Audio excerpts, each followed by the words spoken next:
আসসালামু আলাইকুম ওয়া ৰাহমাতুল্লাহি ওয়া বাৰাকাতুহু। প্ৰিয় দৰ্শক মণ্ডলী, আজি আপোনালোকৰ ওচৰত আল্লাহৰ নবী সাল্লাল্লাহু আলাইহি ওয়াসাল্লামৰ এটা হাদিস দাঙি ধৰিব বিচাৰো। যদিহে আপুনি মই এই হাদিসৰ ওপৰত সম্পূৰ্ণৰূপে আমল কৰিব পাৰো, তেন্তে আপুনি মই দুনিয়া ও আখিৰাতত সম্পূৰ্ণৰূপে কামিয়াবী হ'ব পাৰিম ইনশাআল্লাহ। হেয়েহে আমি হাদিসৰ পিনে আগবাঢ়ো আহক ইনশাআল্লাহ।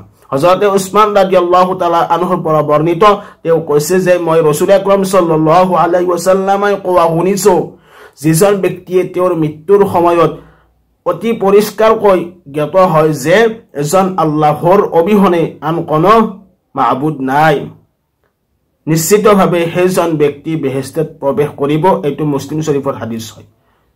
এতিয়া আপুনি মই মৃত্যুৰ সময়ত কলিমা নসিব হ'বলৈ হলে কি কৰিব লাগিব? প্ৰথম কথা হৈছে যে আল্লাহে যিবিলাক হুকুম কৰিছে, আল্লাহৰ সকলো হুকুমৰ ওপৰত আপুনি মই আমল কৰিব লাগিব। আৰু আল্লাহে যিবিলাক মানা কৰিছে, বাধা দিছে, সেইবিলাকৰ পৰাই আমি সকলোৱে দূৰত থাকিব লাগিব।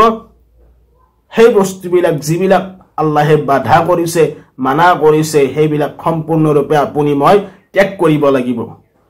কোৰআন শৰীফত সূৰা হাসৰত আল্লাহ পাকে কয়, ওয়ামা আতাকুমুর রাসূলু ফাখুযুহু ওয়ামা নাহাকুম আনহু ফান্তাহু। রাসূল আকরাম সাল্লাল্লাহু আলাইহি ওয়াসাল্লামই আপোনাক মোক যি দি থৈ গৈছে, সেইবিলাক বস্তুৰ ওপৰত সম্পূৰ্ণৰূপে আমল কৰিব লাগিব। আৰু ৰাসূল আকৰাম সাল্লাল্লাহু আলাইহি ওয়াসাল্লামই যিবিলাক বস্তু মানা কৰি থৈ গৈছে, বাধা দিছে, সেই সম্পূৰ্ণ তাৰ পৰাই আপুনি মই দূৰত থাকিব লাগিব। তেতিয়াহে মৃত্যুৰ সময়ত আমাৰ সকলোৰে কলিমা নসিব হ'ব।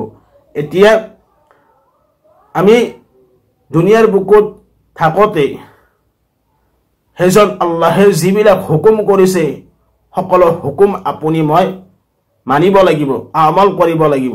আৰু আল্লাহে যিবিলাক মানা কৰিছে, সকলো ধৰণৰ মানা কৰা বস্তুৰ ওপৰত আমি বিৰত থাকিব লাগিব। আৰু আল্লাহৰ ৰাসূল সাল্লাল্লাহু আলাইহি ওয়াসাল্লামে আপোনাক মোক যি দি থৈ গৈছে, যিবিলাক বস্তুৰ ওপৰত আমল কৰিবলৈ কৈছে, আমি সেইবিলাক বস্তুৰ ওপৰত আমল কৰিব লাগিব। আৰু আল্লাহৰ ৰাসূল সাল্লাল্লাহু আলাইহি ওয়াসাল্লামে যিবিলাক বস্তুৰ পৰাই দূৰত থাকিবলৈ কৈছে, মানা কৰিছে, সেইবিলাক বস্তু আমি ত্যাগ কৰিব লাগিব। সেইবিলাক বস্তুৰ পৰাই দূৰত থাকিব লাগিব। তেতিয়াহে আমাৰ মৃত্যুৰ সময়ত নিশ্চিতভাৱে কলিমা নসিব হ'ব।